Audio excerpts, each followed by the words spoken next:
nous avons une information de dernière minute incroyable à vous annoncer. La chaussée des Géants sur la côte d'Irlande du Nord est l'un des sites naturels les plus remarquables du Royaume-Uni. Nous avons des images. Une dalle de basalte de 20 tonnes s'ouvre dans la paroi rocheuse de la chaussée des Géants en Irlande comme une porte de caveau. Pendant 11 secondes seulement, grâce au drone d'un touriste, on peut voir directement un rectangle noir scellé dans la roche irlandaise depuis bien avant l'apparition de l'humanité. Puis la porte se referme. La fissure disparaît. Tous ceux qui habitent dans cette partie de la côte savent qu'en été, on aperçoit régulièrement Finn McKill quelque part le long de la chaussée de Yance. Mais en hiver, bien sûr, il hiberne. Après tout, toutes les créatures mythologiques n'hibernent-elles pas? La falaise est restée figée dans le temps depuis 60 millions d'années. Mais les images sont authentiques. La chambre immergée est bien réelle. Et ce que les scientifiques y ont découvert et ce qui en est ressorti 3 jours plus tard n'aurait jamais dû être vu par qui que ce soit aujourd'hui. Les 11 secondes. Et ce sont essentiellement ces conditions qui ont permis la formation de ces colonnes hexagonales, polygonales. Il s'appelle Kieran. Ce n'est ni un chasseur de complot, ni un enquêteur du paranormal. Électricien de métier. Il vit dans une rue tranquille de Dublin et a parcouru 3 heures de route le long de la côte pour une seule raison, prendre des photos aériennes à l'heure dorée du littoral nord-irlandais. Il a choisi la chaussée des Géants, car tous les photographes d'Europe la choisissent. 40 000 colonnes de basalte imbriquées, plongeant dans l'Atlantique froid, comme un escalier construit pour quelque chose de plus grand que nous. Un site classé au patrimoine mondial de l'UNESCO, une carte postale. Il a fait décoller son drone à 19h42. Le soleil inondait la falaise d'une lumière orangée. Il a balayé la falaise d'un lent arc de cercle, ne s'attendant qu'à capturer la roche et la lumière. Puis la falaise s'ouvrit. Non pas en s'effritant, non pas en s'écroulant, mais en s'ouvrant. Une dalle de basalte de la taille d'une petite maison. Les géologues estimèrent plus tard.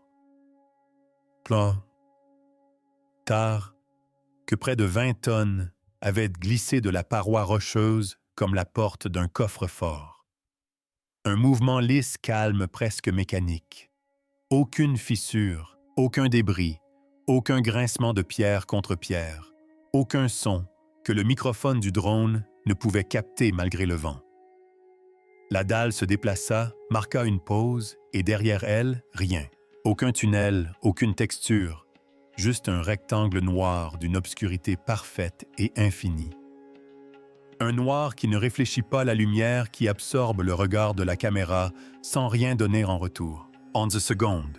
La dalle se remit alors en place et se scella si parfaitement que lors d'un second passage du drone, Kieran ne put déceler la jointure. Il rentra chez lui en silence. Il visionna la vidéo sur son ordinateur portable à 7 reprises avant d'appeler qui que ce soit. Lorsqu'il la publia enfin, il ajouta une simple phrase. Il ignorait ce qu'il venait de filmer.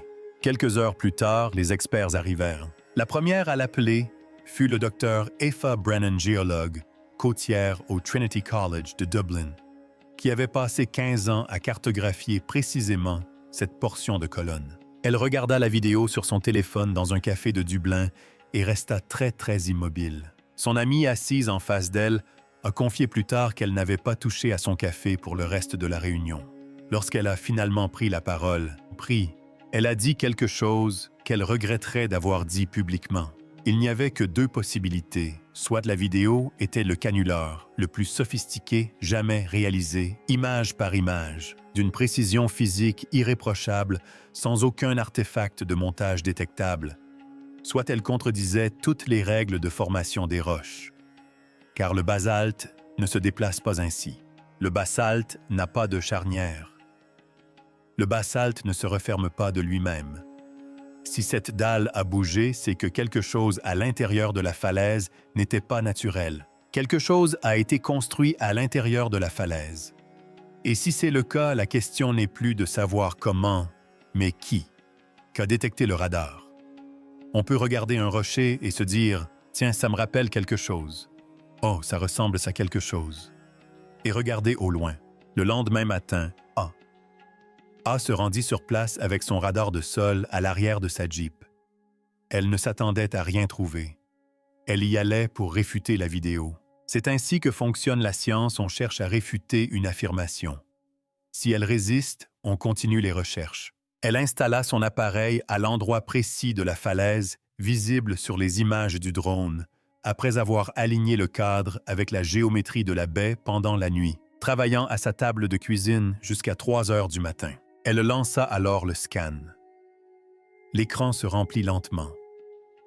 Du basalte, du basalte, du basalte, encore du basalte. Puis derrière un mur de pierre d'environ 1 mètre d'épaisseur, l'écran devint noir.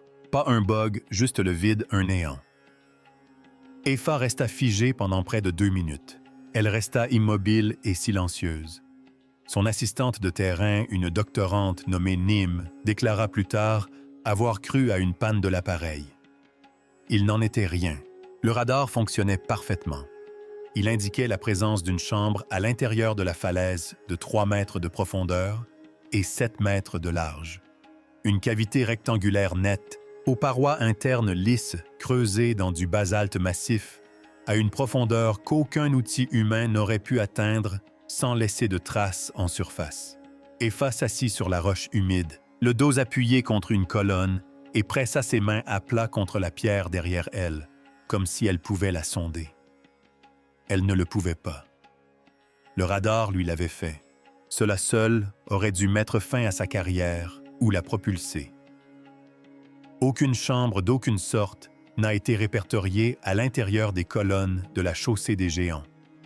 Il n'y en a jamais eu. Aucune légende n'en mentionne une. Aucun relevé topographique n'en a jamais détecté.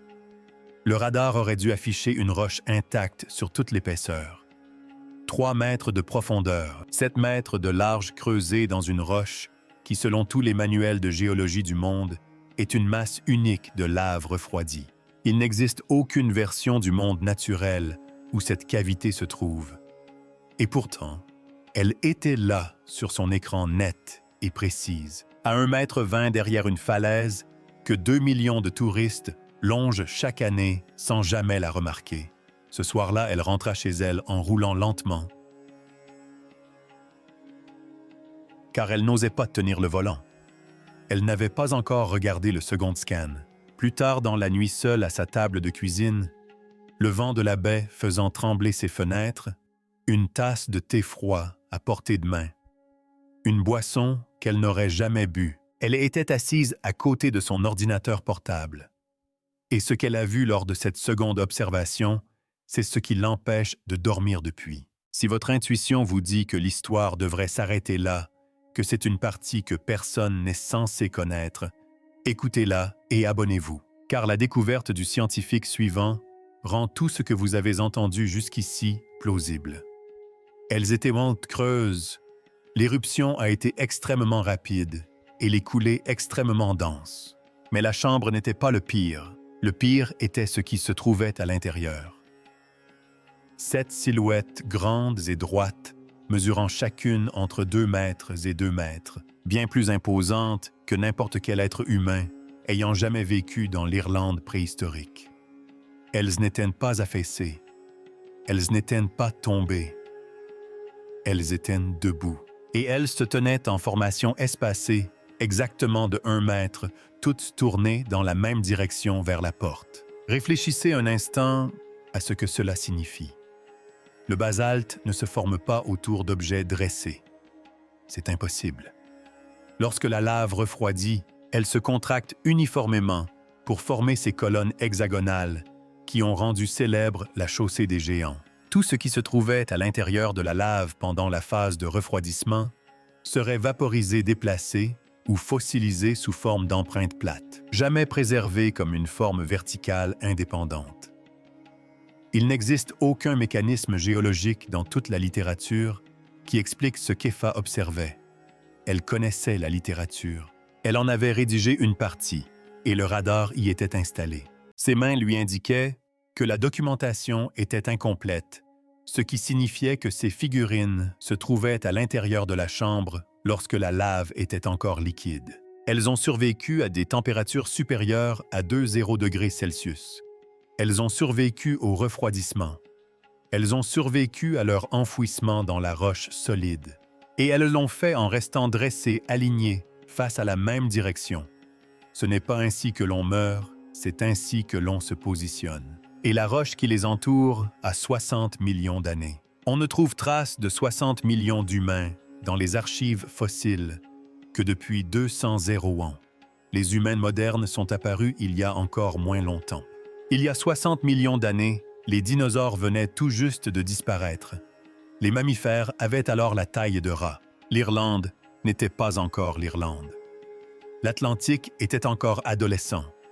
Ce qui se trouvait dans cette chambre était là avant nous tous, avant nos ancêtres, avant même que le monde ne ressemble à ce qu'il est aujourd'hui. Et le scanner du cou n'a fait qu'empirer les choses.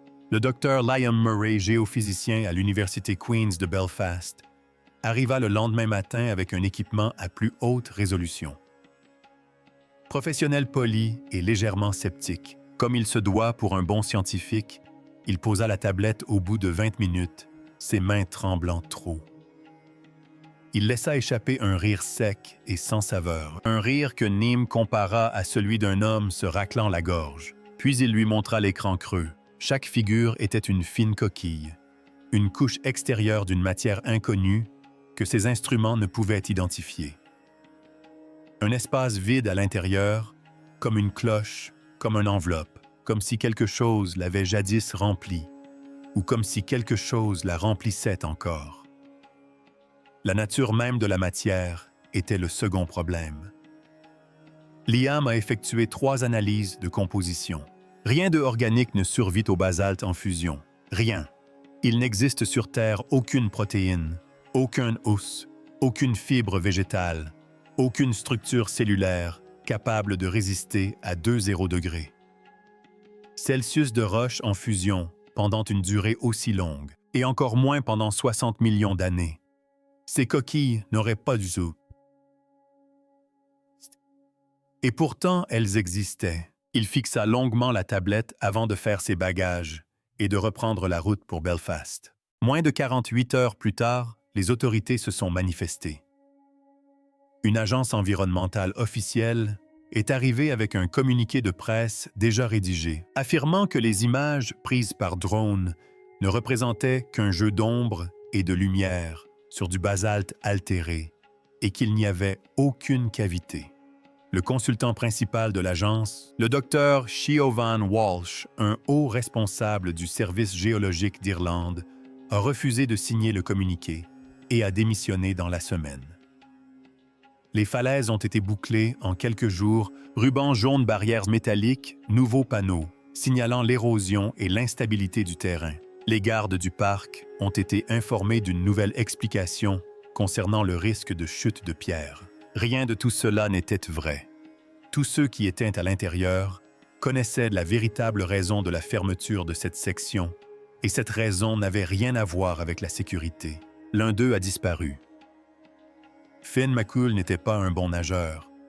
Il a donc utilisé les matériaux laissés par les volcans pour construire une chaussée jusqu'en Écosse. Puis l'un d'eux a disparu. Aoife est retournée sur le site 4 jours après le premier relevé. Elle n'enfreignait pas le protocole. Comparer les nouvelles données radar au relevé précédent est une procédure standard pour toute enquête sur une anomalie. Elle s'attendait à ce que la chambre soit identique. Elle pensait confirmer ses observations et rentrer chez elle. Elle installa l'équipement au même endroit. Elle effectua le même scan à la même profondeur. La chambre était toujours là. Les parois étaient toujours lisses. Le sol était toujours plat, mais il n'y avait que 6 silhouettes. Aoife compta 2 fois. Elle relança le scan 3 fois. Une 4e fois. 6. La 7e silhouette n'était pas allongée. Elle n'était pas contre un mur. Elle n'était nulle part dans la cavité. Elle avait tout simplement disparu. La porte de pierre ne s'était pas ouverte. Kieran, alors plongé dans sa propre enquête, avait installé une caméra à déclenchement automatique pointée directement vers la paroi de la falaise, le lendemain de la diffusion virale de sa vidéo. Elle avait enregistré en continu pendant 96 heures.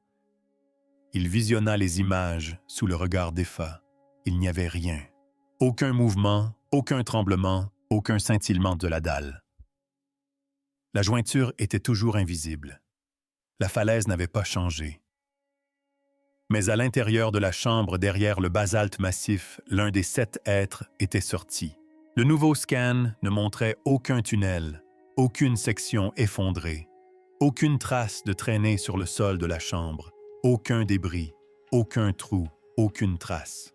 La silhouette n'était tout simplement plus dans la pièce, comme si elle avait traversé le mur à la manière d'une pensée traversant l'esprit. Et voici le détail que personne dans l'équipe n'a pu classer. 3 jours après le deuxième scan d'Effa, un bateau de pêche de Ballantois a enregistré un écho sonore à environ 800 mètres des côtes.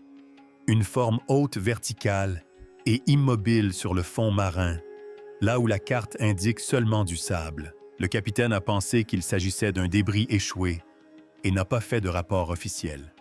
La même semaine, une promeneuse empruntant le sentier côtier a déclaré au journal local avoir entendu des pas lents et lourds sur des rochers secs derrière elle, alors qu'il n'y avait personne. Aucune de ces histoires n'a été vérifiée.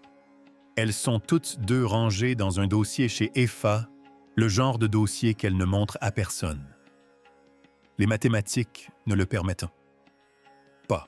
La physique ne le permet pas. Et pourtant, une silhouette de plus de 2 mètres était sortie d'une chambre forte, verrouillée, dans un bloc de basalte, sans laisser la moindre trace. La seule explication scientifique plausible était que les règles auxquelles ils avaient toujours cru se trouvaient dans cette falaise précise, et non pas des règles du tout, au chaud et respirant.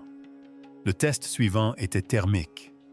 Le docteur Mayab Akonile, spécialiste en imagerie thermique à l'University College Cork, a accepté de venir à condition que son nom ne figure dans aucun rapport d'agence. Elle est venue malgré tout. C'était un matin glacial de mars lorsqu'elle s'est installée. Température de l'air, 39 degrés Celsius. Parois de falaise, 39 degrés. Tout autour d'elle était aussi froid que sur la côte irlandaise au début du printemps. Elle pointa ensuite la caméra thermique vers la chambre. L'écran s'illumina comme un feu. À l'intérieur de cette cavité scellée, les 6 silhouettes restantes brillaient d'un rouge et d'un orange éclatant. Mayab prononça le mot « non » à voix haute, très bas, 3 fois de suite, comme on le fait quand on a besoin de temps pour assimiler l'information. Puis elle effectua un zoom. Elle a recalibré. Elle y a effectué une deuxième mesure. La lecture est restée stable. Chaque valeur affichait 99 degrés Fahrenheit, 37 degrés Celsius. La température corporelle. La température corporelle d'un être humain vivant et en bonne santé. Suivez bien, car les impossibilités s'accumulent. La pierre ne conserve pas la chaleur pendant 60 millions d'années. La pierre ne conserve pas la chaleur pendant 60 heures, surtout face au froid glacial qui règne sur ces falaises. Il n'y a pas d'évent volcanique sous la chaussée, ni de source thermale. La chaleur ne se diffusait pas dans la roche environnante, mais restait concentrée à l'intérieur des coquilles. Chaque figurine constituait sa propre source de chaleur. Et c'est là que ça se complique. L'équipe a installé des capteurs de vibration directement dans la paroi rocheuse. De petits microphones de contact conçus pour capter les micro-variations que les géologues utilisent pour surveiller la stabilité des falaises. Ce qu'ils ont enregistré pendant les 48 heures suivantes n'était pas un signal géologique. C'était une pulsation, une vibration nette et rythmée provenant de l'intérieur de la chambre, se répétant toutes les 4 secondes avec une régularité mécanique. L'un des ingénieurs de l'IAM, après avoir écouté l'enregistrement en boucle pendant tout un après-midi, a finalement dit tout haut ce que personne n'osait dire à voix haute. On aurait dit un battement de cœur, un battement lent, comme celui qu'on entendrait chez quelque chose de très grand, de très calme et qui ne semble pas pressé. Les relevés thermiques étaient également instables. Ils fluctuaient périodiquement. Sans aucune correspondance avec les marées, les conditions météorologiques ou le bruit sismique. La température à l'intérieur de certaines structures dépassait les 100 degrés Celsius, puis retombait à 99 degrés Celsius. Quoi qu'il y ait à l'intérieur de ces coquilles, elles se métabolisaient, réagissaient et étaient en train de faire quelque chose et se réchauffaient. Ils se réveillent. Imaginez un peu ce que cela signifie. Toutes les 72 heures, l'équipe effectuait un scan complet de la chambre. Et toutes les 72 heures, les figurines savaient bouger. Pas loin, pas vite, de quelques centimètres seulement. Mais la formation se brisait. La grille originale parfaitement espacée, de 1 mètre de soldats au garde-à-vous, commençait à se désagréger. Les 6 figurines restantes dérivaient les unes vers les autres, et plus important encore, vers l'un des murs de la chambre, celui de la porte. À la 2e semaine, la figurine la plus proche de la dalle se trouvait à moins d'1 mètre de l'entrée. 1 mètre de vide de pierre la séparait de la porte, dont l'ouverture avait déjà été montrée à la caméra. Suivez-moi bien, car c'est la chronologie qui donne tout son sens à tout cela. Ces objets sont scellés dans du basalte massif depuis 60 millions d'années. Ils ont survécu aux dinosaures, à la formation de l'océan Atlantique, à la création de chaque continent, à chaque période glaciaire, à tous les empires que les humains ont bâtis et perdus. Ils sont là depuis plus longtemps que l'espèce capable de les observer n'existe. Et pendant tout ce temps, pendant tous ces millions et millions d'années d'immobilité, aucun d'eux n'a bougé. Pas un pouce. Les archives géologiques restent muettes. Et le moment choisi pour qu'ils commencent à se déplacer parmi tous les moments de l'histoire géologique, c'est maintenant. Notre moment. Notre siècle, notre vie. Le silence règne à leur surface. Le secret est bien gardé. Plus d'1 million de touristes visitent chaque année la chaussée des géants. Ils traversent ces hexagones noirs. Ils prennent des selfies avec l'Atlantique en arrière-plan. Ils écoutent les gardes forestiers raconter la vieille légende du géant Finn McCool, construisant un pont vers l'Écosse. Aucun d'eux ne sait qu'à 12 mètres derrière la falaise se trouve une pièce scellée où 6 corps chauds se dirigent vers une porte. Alpha a tenté de publier ses recherches. Elle a compilé les données thermiques, la progression du radar, les enregistrements de vibrations et les scans de la chambre. Elle a soumis l'article à un comité géologique réputé, espérant au minimum une évaluation formelle. Elle a joint les données de composition de Liam et les enregistrements thermiques de Mayab comme preuve à l'appui.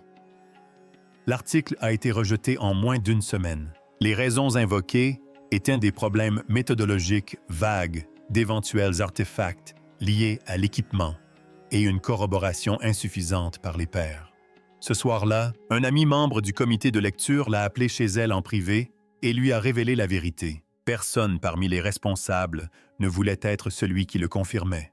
Les implications, dit-il, étaient jugées incompatibles avec la stabilité publique. Il raccrocha avant qu'elle ne puisse lui demander ce que cela signifiait.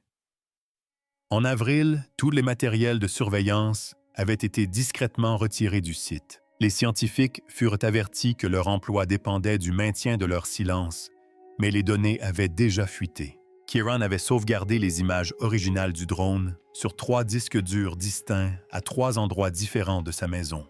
Les géologues avaient chacun conservé des copies privées des fichiers de numérisation.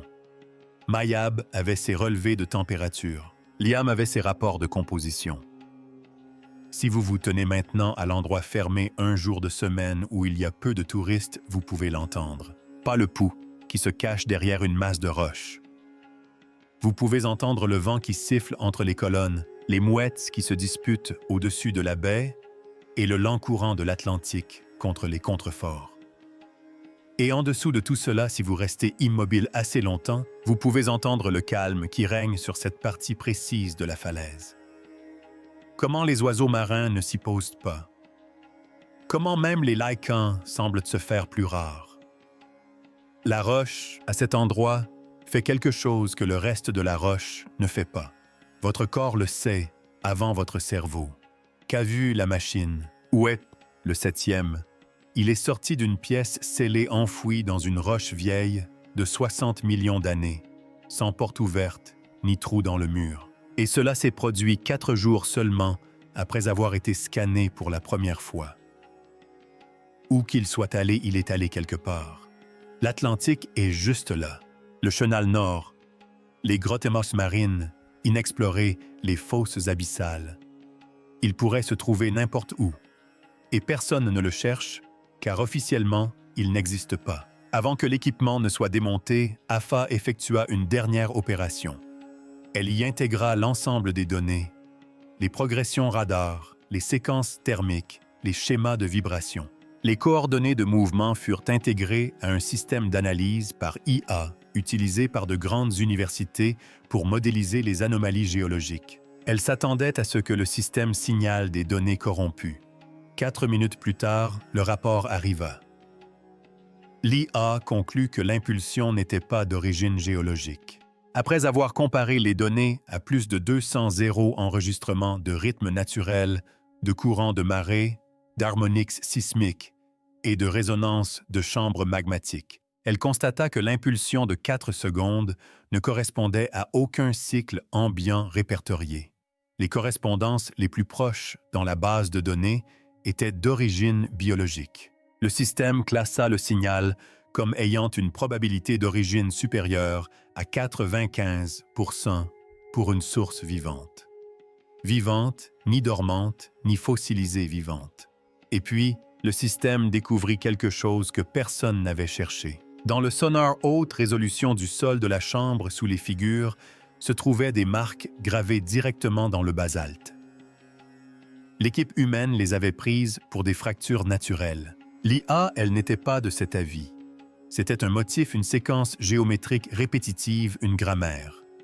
Le système était incapable de la traduire. Aucune correspondance n'avait été trouvée dans les bases de données linguistiques humaines. Pourtant, il a renvoyé un indice de confiance de 94%, indiquant que les marques étaient intentionnelles, intelligentes et cohérentes. Quelque chose avait gravé un langage dans le sol d'une pièce scellée sous 60 millions d'années de roches. Quelque chose avait voulu que ce qui viendrait après sache qu'il avait été là. Et cette trace se trouvait sous 6 corps encore chauds, qui se dirigeaient vers la seule porte de sortie de cette pièce. La dernière phrase de l'I.A. Selkefa, Liam et Mayab n'ont cessé de se répéter, était une fenêtre de probabilité. En se basant sur le taux d'escalade thermique, la trajectoire des figures et l'augmentation de l'intensité de l'impulsion, le système a projeté un événement très probable à l'entrée de la chambre. Quelques mois plus tard, l'équipe a imprimé le rapport. Ils ont fait des copies. Ils ont disséminé ces copies dans plusieurs villes, sur de multiples adresses électroniques, dans de multiples coffres-forts, car chacun d'eux avait suffisamment étudié l'histoire pour savoir ce qu'il advient des informations que les institutions décident d'enfouir. Ils ont vu le matériel emporté. Ils ont vu la version officielle s'ancrer dans les archives publiques. Et ils sont rentrés chez eux avec la certitude que l'IA ne ment pas et que quelque chose, enfoui sous les falaises de la chaussée des géants, s'apprête à émerger. La porte s'ouvre. À notre connaissance, la dalle ne s'est ouverte qu'une seule fois. 11 secondes capturées par un électricien qui voulait simplement immortaliser un coucher de soleil. Mais les silhouettes à l'intérieur de cette chambre sont chaudes. Elles palpitent. Elles se dirigent vers la porte. Et l'une d'elles est déjà partie. Nous avons bâti toute notre compréhension de cette planète sur la conviction d'avoir été les premiers.